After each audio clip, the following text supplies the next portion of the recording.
새누리당 대구시장 후보 첫 TV 토론회가 내일 대구 MBC에서 열리는 가운데 후보들은 토론회 준비에 총력을 기울이고 있습니다. 한국감정원의 주간 아파트 가격 동향을 두고 한 시민단체가 발표를 중단해야 한다고 주장해 논란이 일고 있습니다. 쟁점 알아봅니다. 구미 가축분뇨 자원화 시설을 두고 농민들이 학교 앞에서 시위를 벌이는 등 축산단체와 금호공대 간의 갈등이 커지고 있습니다. 연중기획 아름다운 세상. 오늘은 가정 형편이 어려운 한국 학생들에게 무료로 영어를 가르쳐주는 다양한 외국인들을 소개합니다. 네, 여러분 안녕하십니까? 대구 경북 소식 전해드립니다. 대구 혁신도시로 이전한 한국감정원이 매주 발표하는 주간 아파트 가격 동향을 두고 한 시민단체가 발표를 중단해야 한다고 주장해 논란이 일고 있습니다. 실제 거래를 반영하는데 한계가 있다는 건데 감정원은 과학적인 기법을 활용해 문제가 없다며 맞서고 있습니다. 도건엽 기자가 취재했습니다. 한국감정원의 주간 아파트 가격 동향 조사를 놓고 시민단체인 경실련이 문제를 제기하고 나섰습니다.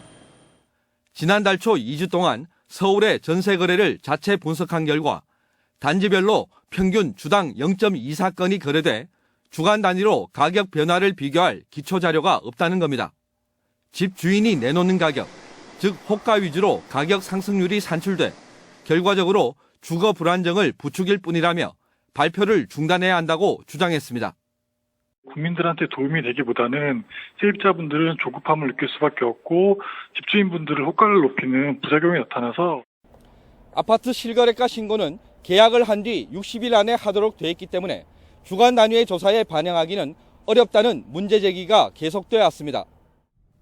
한국감정원은 정책 변화나 경기 변동에 아파트 값이 민감하게 반응하는 만큼 정책 입안을 뒷받침하고 국민들에게 시장 동향을 알릴 필요가 있다고 반박했습니다. 중개업소에서 내놓는 호가 중심으로 가격 동향을 조사하는 민간 정보업체와 달리 실거래가 위주로 하되 과학적인 통계 기법으로 보완하기 때문에 문제가 없다는 겁니다. 실거래 가격 매물이 적거나 없는 경우에는 이를 보완하기 위해서 중개업소의 조사 가격이라든가 확인 매물 정보라든가 민간 정보업체의 시세 정보, 그다음 중개업소 조사 가격 등 다양한 가격 정보를 기반으로 해서 그러나 표본과 조사 기간을 늘려야 하고 주간 단위의 등락에 큰 의미를 둬서는 안 된다는 지적도 나오고 있습니다.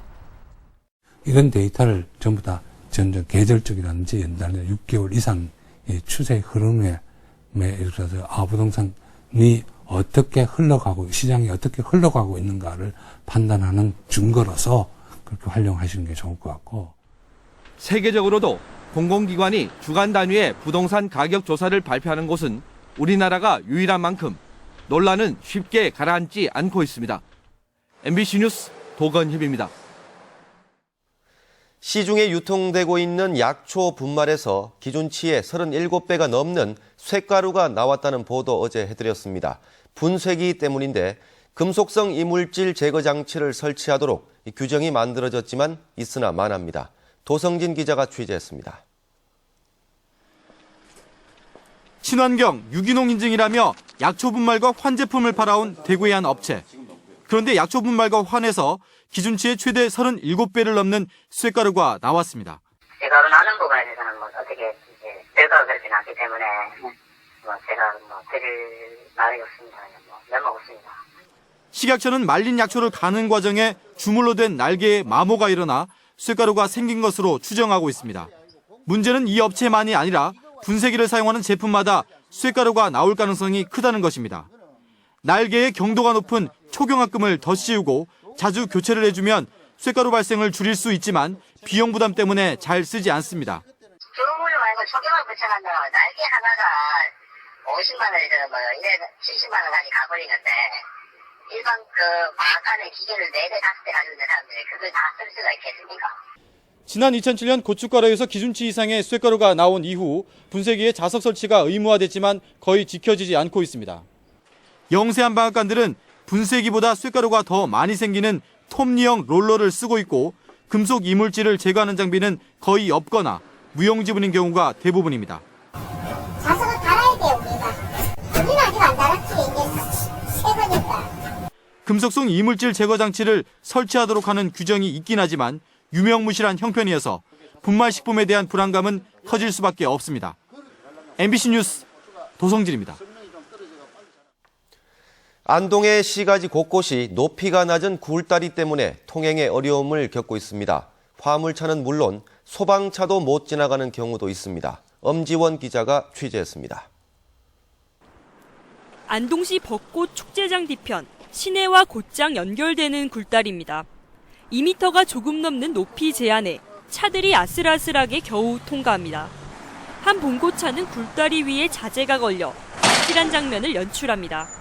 실제로 이곳에서 사고가 잇따르면서 택배 등 탑차와 대형 트럭 기사들에겐 이미 마의 구간이 된 지 오래입니다. 저희 직원도 몇 년 전에 사고가 나고, 그 사고가 나면은 크게 나거든요.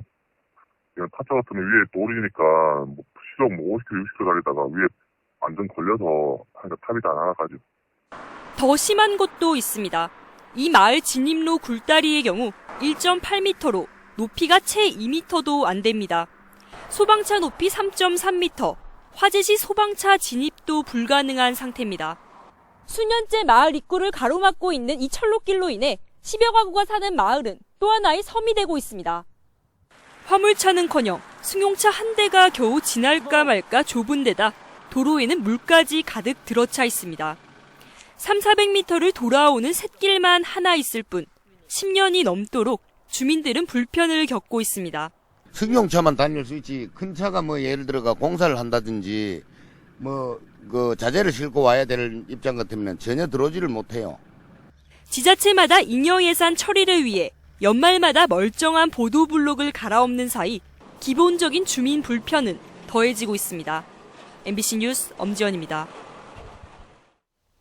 대구지방경찰청은 모레 일요일 2014 대구 국제마라톤 대회가 열림에 따라 오전 8시부터 오후 1시 반까지 국채보상운동 기념공원을 비롯한 마라톤 코스의 주요 교차로와 도로를 통제한다고 밝혔습니다.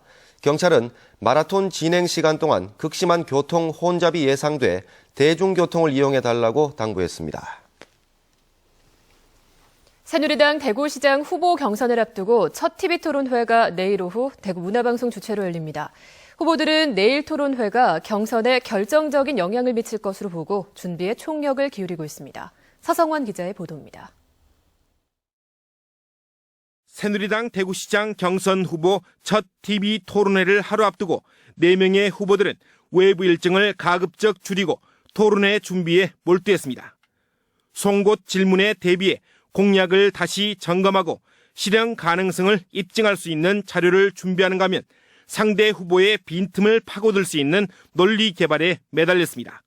우선은 좀 실수를 줄이자는 차원에서 여러 가지 방어 논리를 개발하고 있고요. 상대 후보들이 했던 이야기 중에서 시민들이 또 알아야 될 것들에 대해서는 또 올바르게 좀 정확하게 좀 지적할 필요도 있겠다. 경쟁 후보와 어떤 차별성이 있는지 당원과 시민들에게 공개적으로 검증을 받는 첫 기회란 점에서 후보 진영들마다 신경을 곤두세우고 있습니다. 정책 토론을 통해서 지방에 대한 어떤 그런 어젠다들을 갖다가 제시하고 또 유권자들은 그 후보자들 간의 어떤 정책을 비교 검증함으로써 지역의 어떤 그런 발전에 대한 어떤 새로운 계기를 마련할 수 있는 그런 기회가 되지 않겠는가. 새정치민주연합의 대구시장 후보로 사실상 확정된 김부겸 예비 후보는 보훈단체, 경제계, 노동계에 이어 오늘은 직능단체로 보폭을 넓혀가며 바쁜 일정을 소화했습니다. 통합진보당 송영우 예비 후보는 정책 공약을 잇따라 발표하며 지지를 호소했고 정의당 이원준 예비 후보는 노동, 청년, 여성을 주 공약 대상으로 잡아 현장 방문을 이어갔습니다. MBC 뉴스 서성훈입니다. 지방선거를 앞두고 공천 논란이 갈수록 심해지고 있습니다. 특히 대구 경북의 경우 지방선거의 정당 공천은 지방자치라기보단 지방 통치에 가깝다는 비판이 많았는데 이 문제를 내일 오전 시사톡톡에서 다뤄봤습니다. 김철우 기자가 토론 내용을 정리했습니다. 정당 공천 존폐 논란의 시발점이었던 지난 대선 때 공약을 둘러싸고 약속을 지키라. 그것이 중요하냐. 입장은 둘로 나뉘어 팽팽하게 맞섰습니다.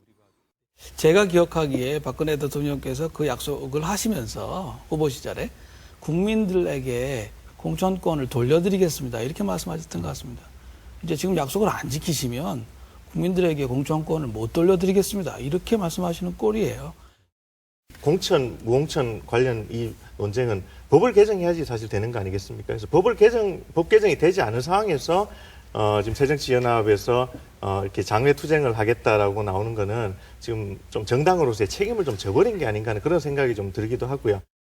정당 공천에 대한 피로감과 반발이 거센데도 공천을 놓지 못하는 것은 정치적 기득권을 지키겠다는 것이라는 데는 보수, 진보의 의견이 하나로 모아졌습니다. 아무래도 지방을 이제 중앙에 예속화시킨다는 게 가장 큰 문제죠. 그리고 현실적으로도 이제 이 지역구 국회의원들의 관리 대상이기도 하고 최대 목표인 정권을 창출하기 위한 가장 풀뿌리 조직으로서 생각하고 유지한다면 이것은 지역에 대한 관심이 전혀 없는 상황이죠. 그렇죠. 예. 그래서 지금 과연 중앙당에서 과연 한 번이라도 지역이 가지고 있는 지역 관심사를 대변할 수 있는 창구로서 지역 정치를 생각해 준 적이 있는가? 중앙 정치에 예속되다시피 한 지방자치. 그 시작인 지방선거 공천 문제를 둘러싼 열띤 토론은 내일 오전 9시 40분 시사 톡톡 시간에 방송됩니다. MBC 뉴스 김철우입니다.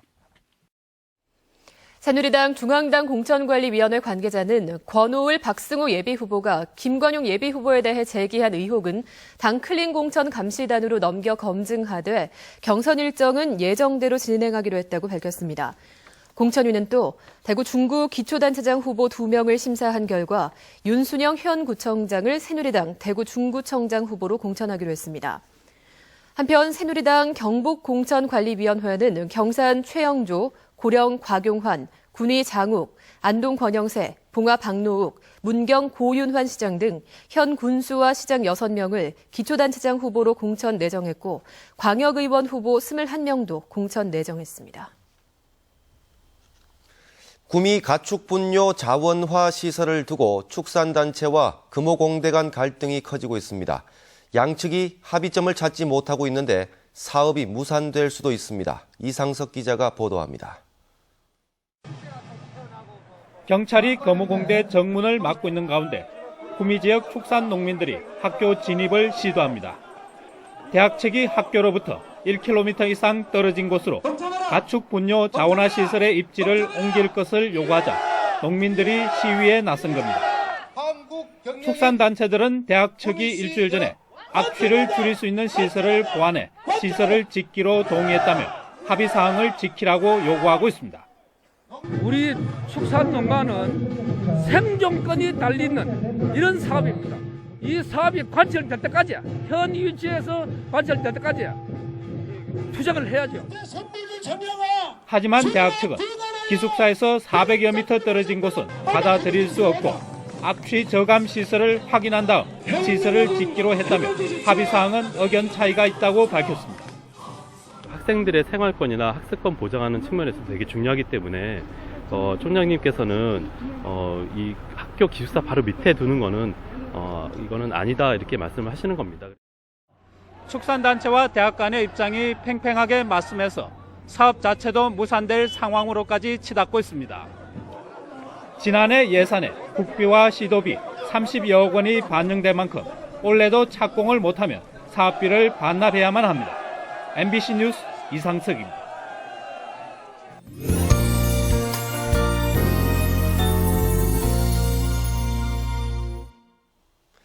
교육을 통해 나눔을 실천하는 외국인들이 있습니다. 다양한 국적의 외국인들이 가정 형편이 어려운 학생들에게 무료로 영어를 가르쳐주고 있습니다. 연중기획뉴스 아름다운 세상 양관희 기자가 보도합니다. 아이들이 335 짝을 이뤄 외국인 강사와 함께 신체 부위 곳곳을 영어로 말해봅니다. 가정 형편이 어려워 학원에 가거나 과외를 받기 힘든 아이들을 위해 외국인들이 무료로 영어를 가르치고 있는 겁니다. 카드 놀이하고 음식 만들기 하고 보물 찾기 하고 등등 많이 했어요. 선생님들이 재밌으시니까 재미있어요. 강의에 나선 외국인들은 모두 16명. 미국, 영국, 남아프리카 공화국 등 다양한 영어권 국가 출신들로 Teach for Korea라는 단체를 통해 자원봉사에 나섰습니다. 무료 강의는 일주일에 2번. 낯선 이국 땅에서 생활하는 게 힘에 부치지만 기꺼이 교육 나눔에 동참했습니다. In Korea, I would like to do the same. It's good experience for me. I'm even more happy to help them if they respect me as a teacher, which they seem to do. 교육 나눔은 한 한국인이 SNS를 통해 제안했고 뜻을 같이 하는 외국인들이 동참하면서 이루어졌습니다. 수업을 하고 싶으신 분들, 도와주고 싶은 사람을 구합니다라고 페이스북에 올렸더니 친구들 연락이 굉장히 많이 왔어요. 처음에는 시행착오도 많이 겪었는데 지금 같이 하는 친구들, 선생님들이 이렇게 노력을 해서 티치4 코리아는 서구를 시작으로 올해 안에 대구시 전역, 내년에는 전국으로 국경을 초월한 나눔과 사랑의 정신이 확산되길 기대하고 있습니다. MBC 뉴스 양관입니다. 교육부가 대구대학교 학교법인 영광학원 이사들을 전원 해임한 것에 반발해 종전재단 측 이사 등이 제기한 임원 해임 처분, 집행정지 가처분 신청을 서울행정법원이 오늘 기각했습니다. 이에 따라 이달 28일로 예정된 사학분쟁조정위원회에서 교육부가 추진하고 있는 대구대 임시이사가 선임될 것으로 보입니다. 경상북도가 행정부지사직 속의 규제개혁 추진단 현판식을 하고 본격적인 규제개혁 업무에 들어갔습니다. 경상북도는 수요자 중심, 현장 중심 규제개혁과 불합리한 자치법규 일괄 정비, 민원 공무원의 소극적 행태 혁파, 민관 소통을 통한 규제개혁 투명성 강화 등을 5대 중점 추진 과제로 선정하고 앞으로 도 본청과 각 시군에 5,800여 개 조례에 숨어있는 규제를 대폭 손질하기로 했습니다. 삼성전자 구미사업장은 오늘 구미시와 함께 구미시 도량동 밤실마을에서 양측 관계자 100여 명이 참석한 가운데 벽화 그리기 발대 및 후원금 전달식을 갖고 벽화 그리기 사업을 추진하기로 했습니다. 고려시대 성리학자인 길재 선생이 후학을 양성했던 밤실마을은 이번 사업을 통해 구미 지역 최초의 벽화 마을로 변모돼서 명소가 될 전망입니다. 대구 고등법원 제1형사부는 지난해 5월 여대생을 성폭행하려다 살해한 뒤 시신을 유기한 혐의로 구속 기소된 조명훈의 항소심에서 피해자를 자독하게 성폭행하려다 살해해 죄질이 매우 불량하다며 무기징역을 선고한 원심의 형이 부당하다고 볼 수 없다며 무기징역을 선고했습니다. 또 사형을 구형한 검찰의 항소에 대해서는 사형은 문명국가의 사법제도에 극히 예외적으로 허용된다며 기각했습니다. 대구 중부경찰서는 지난 2월 말 대구시 중구의 한 건물에 홍보관을 차려놓고 노인 13명을 상대로 혈액이 맑아지고 시력이 좋아진다며 과대 광고를 해 제품을 판매해 580만 원을 챙기는 수법으로 건강식품을 팔아온 혐의로 51살 신모 씨 등 5명을 불구속 입건했습니다. 경찰과 식약청의 합동 단속 결과 해당 제품은 가시영건퀴 등을 환으로 만든 것으로 의학적 효과는 없는 것으로 밝혀졌습니다. 한국거래소 대구사무소가 12월에 결산하는 지역의 97개 상장법인의 지난해 실적을 분석한 결과 전년에 비해서 매출액은 6.4%, 영업이익 18.4%, 순이익은 31.2%나 줄어든 것으로 나타났습니다. 국내외 경기 회복 지연과 중국의 경기 침체, 미국의 양적 완화 축소 우려 등의 영향 때문으로 분석됐습니다. 지역 상장법인의 흑자 기업은 유가증권 시장이 27개, 코스닥 시장 48개로 모두 75개가 집계됐고 적자 기업은 22개입니다. 네, 지금까지 대구 경북 소식 전해드렸습니다. 시청해주신 여러분 고맙습니다.